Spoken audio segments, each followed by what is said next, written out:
സാധാരണക്കാരെന്ന് പറഞ്ഞ അവരാകെ അങ്കലാപ്പിലായി പോകും.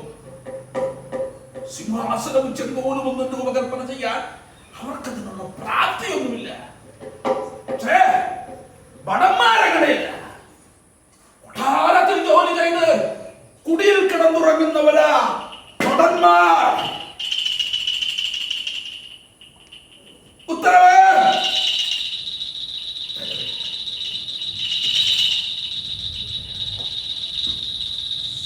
ശ്രദ്ധിക്കുക. ഇവിടെ ഇപ്പോ ആരുമില്ല. അതുകൊണ്ട് റിട്ടയേർഡായ എന്നെ പോലുള്ള ഭടൻ ഇത്ര വാചാലനായി ഇത്ര ഉറക്കെ സംസാരിക്കുന്നത് നമ്മൾ മാത്രം അറിഞ്ഞാൽ മതി. പുറത്താരും അറിയണ്ട. എല്ലാവരും യഥാസ്ഥാനങ്ങളിൽ ഇരിക്കുക. അടിയൻ അടിയൻ അടിയൻ അടിയൻ അടിയൻ അടിയൻ അടിയൻ അടിയൻ അടിയൻ അടിയൻ അടിയൻ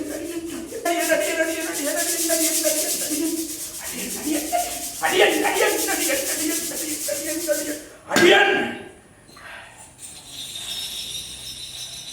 ഭൗതികവാദം പോലെയാ ആ പഠൻ. സ്ഥിരമായി ഒരിടത്തിരിക്കില്ല.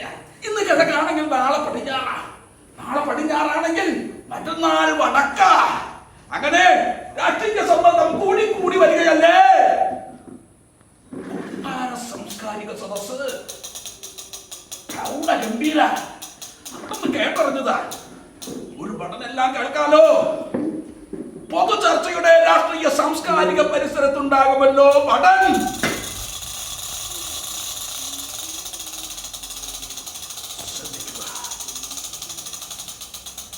ഇവിടെ ഇപ്പോ ആരുമില്ല. ഒരു പഠനം അവന്റെ ബയോഡാറ്റയും മാത്രം. ഉത്തരവ്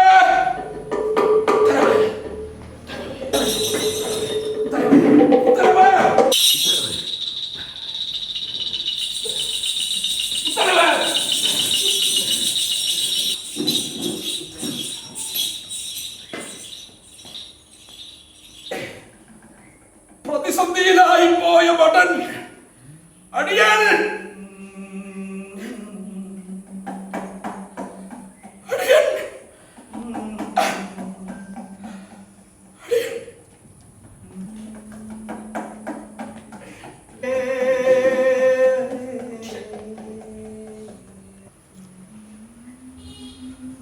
വളരെ അടുത്ത ബന്ധുവിന്റെ വിവാഹത്തിന് പോയിരിക്കുക. കൊട്ടാരത്തിലുള്ളവരെല്ലാം മക്കളും മക്കളുടെ മക്കളും മരുമക്കളും പേരക്കുട്ടികളും എല്ലാം ഇങ്ങനെയുള്ള സുവർണാവസരത്തില് ഞാൻ എന്റെ വേദനയുടെ വാർത്തകൾ അഴിക്കുന്നത്. യെങ്കിലും ഭടന്മാർക്ക് ഓർമ്മകൾ ഇന്നും കടലിരമ്പം പോലെയാ. അടിയൻ ഉപയോഗിക്കാൻ അനുവദിക്കപ്പെട്ടിരിക്കുന്ന ശബ്ദമാണ് അടിയൻ. 100 കാര്യങ്ങൾക്കുള്ള അടിയം പറച്ചിലുകൾ, രഹസ്യങ്ങൾ കണ്ടും കേട്ടും അനുഭവിച്ചും ചങ്കുപൊട്ടി ചത്തവരാ പൂർവികൾ, ഹൃദയസ്തംഭനത്തിന്റെ ഉപജ്ഞാതാക്കൾ. ഉത്തരവ്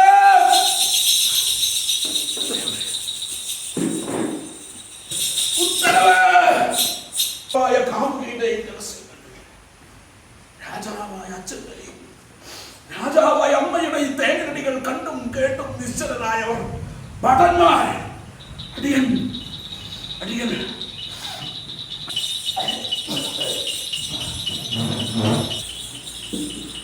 ഇപ്പോഴും ചാരുകസേനയിൽ ചാരിയിരിക്കാൻ ധൈര്യമൊന്നുമില്ല.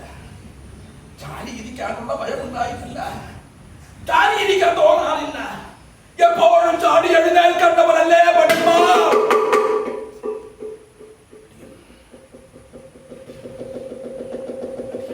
രണ്ടും കൽപ്പിച്ച്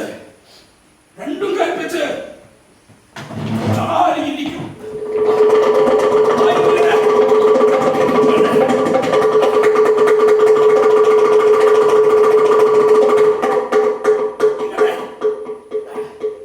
ചിലപ്പോൾ തന്നെ അടിയം പറഞ്ഞ് അടിയൻ അടിയം പറഞ്ഞ് അടിയം പറഞ്ഞ് അടിയൻ അടിയൻ അടിയൻ അടിയൻ അടിയൻ അടിയൻ അടിയൻ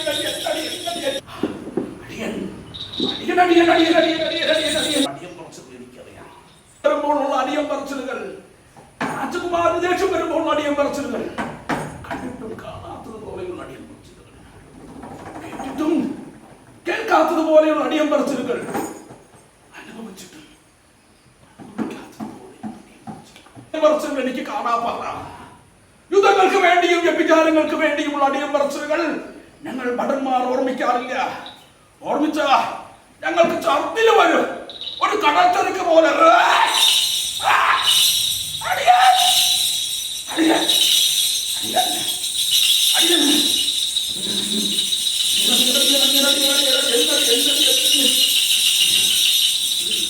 ഓർത്തിരിക്കുന്നതെന്ന് ഞാൻ പറയും. എപ്പോഴാ വിളിക്കുന്നതെന്ന് അറിയില്ലല്ലോ. അതിനുള്ള രാജാക്കന്മാരില്ലെന്ന് അവള് പറയും. അപ്പൊ ഞാൻ പറയും, ഓണ്ട് അപ്പുറത്തെ മുറിയിൽ മാർത്താണ്ഡവർമ്മ വിളിച്ചിരിപ്പുണ്ടെന്ന്. അവള് ചിരിക്കും.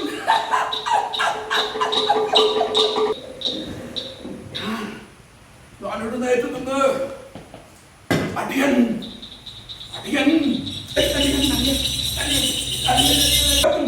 നാലും പണ്ട് പിടിക്കാണ്.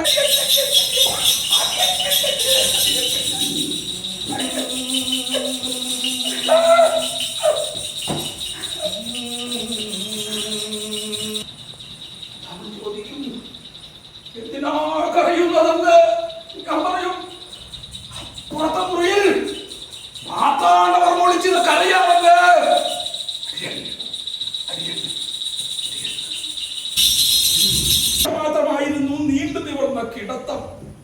ഇങ്ങനെ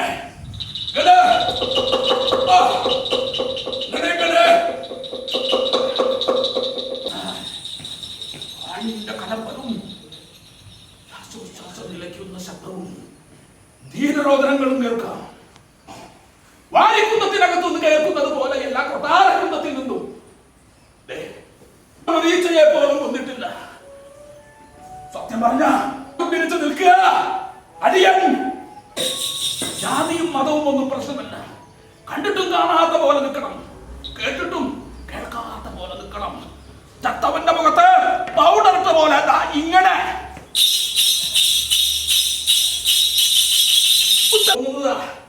പൂർവികരുടെ രക്തം പാഞ്ഞു കയ്യിൽ വരുന്നതാ. ഉത്തരവ്.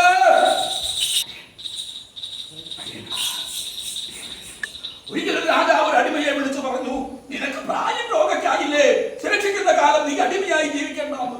അപ്പൊ അടിമ പറഞ്ഞു, എന്റെ പൊന്നു തമ്പുരാനെ, എന്റെ പൊന്നു തമ്പുരാനെ,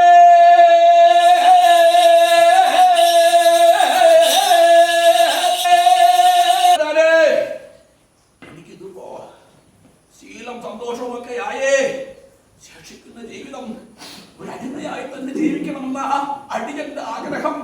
അടിയൻ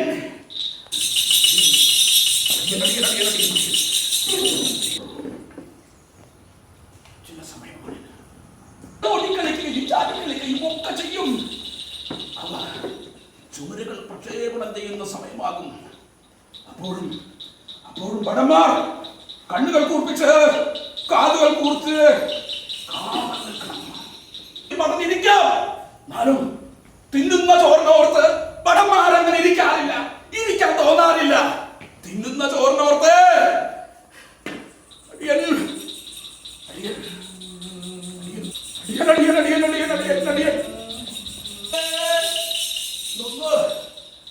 വീട്ടിൽ വിളിക്കാൻ പോലും ഏതാണെന്നും ആശയം ഏതാണെന്നും അതായി പഠനം കലാകാരനാക്കാൻ അനുവദിക്കുന്നില്ല. തീരുമാനങ്ങൾ എടുക്കുമ്പോൾ ഭടന്മാർക്ക് കല്ലെറിഞ്ഞു കൊല്ലാനും നാട് കടത്താനും ഒക്കെ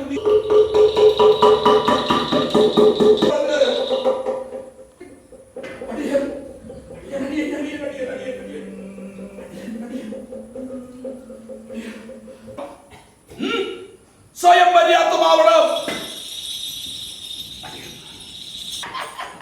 ഇങ്ങനെ ചിരിക്കാണ്ടിരിക്കുക, സ്വർണ്ണത്തിറക്കമുള്ള ചിരി.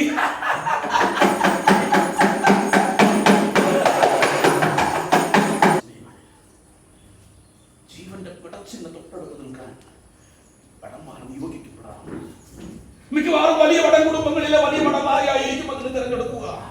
റിട്ടയർമെന്റ് ആയാലും അവരെ തിരിച്ചു വിളിക്കും. അവർക്കാണ് ജീവന്റെ പിടച്ചിന് തൊട്ടടുത്ത് നിൽക്കാൻ യോഗ്യത. ഉത്തരവ്. കുടുംബം, രക്തബന്ധുക്കൾ, ബന്ധുമിത്രാദികൾ, മുതിർന്നവർ, കുട്ടികൾ എല്ലാവരും വരുന്നുണ്ടല്ലോ. എല്ലാവരും പരിണയം കഴിഞ്ഞു വരികയാ. എല്ലാവരും വന്നു. ഇനിയിപ്പോ നിങ്ങൾ പോ. എന്റെ പണി എന്താണ് പറഞ്ഞ് മറ്റൊരു തരത്തിൽ അടിയറവും ഉത്തരവും പറഞ്ഞ് ഒരു മഹാദുരന്ത സംഗീതം പോലെ അതിങ്ങനെ തുടരാ, ഡിജിറ്റലായി തുടരാ.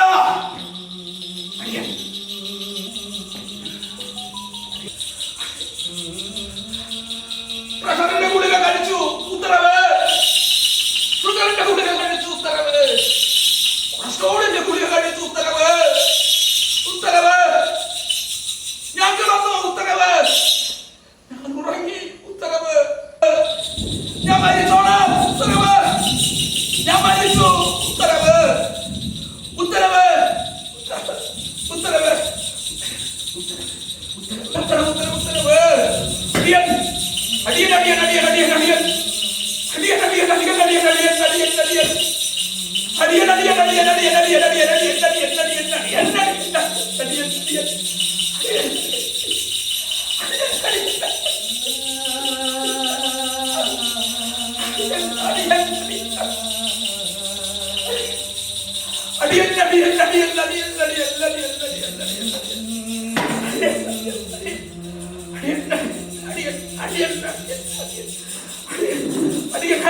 Adiyan.